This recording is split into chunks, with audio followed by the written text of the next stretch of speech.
What do a failed music producer, an aging flower child, a savvy teen tomboy, and a revolving door of hopeful musicians have in common? Scratch Tracks, the future of Canadian comedy and part of the Comedy Coup competition worth $500,000 in production funding.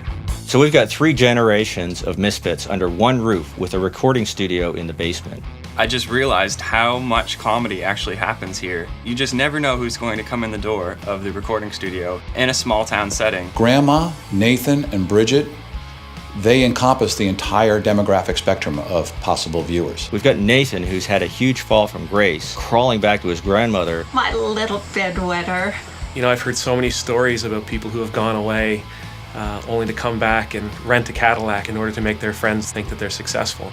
That's the kind of guy that I think Nathan is. And Grandma, too. She's stuck in the 60s. The one with the long blonde hair, dancing naked at Woodstock. Grandma. The grandma character appeals to a generation that still watches television. Seriously, my life should be a sitcom. Bridget's definitely gonna rule the house. She's tough, she's not taking anything from anybody. Bridget is feisty, she's a truth teller, and that makes her the perfect narrator for this sitcom. Scratch Tracks will do for musicians what 22 Minutes does for politicians.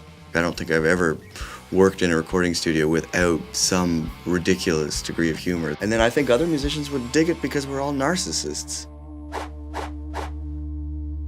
Groovy?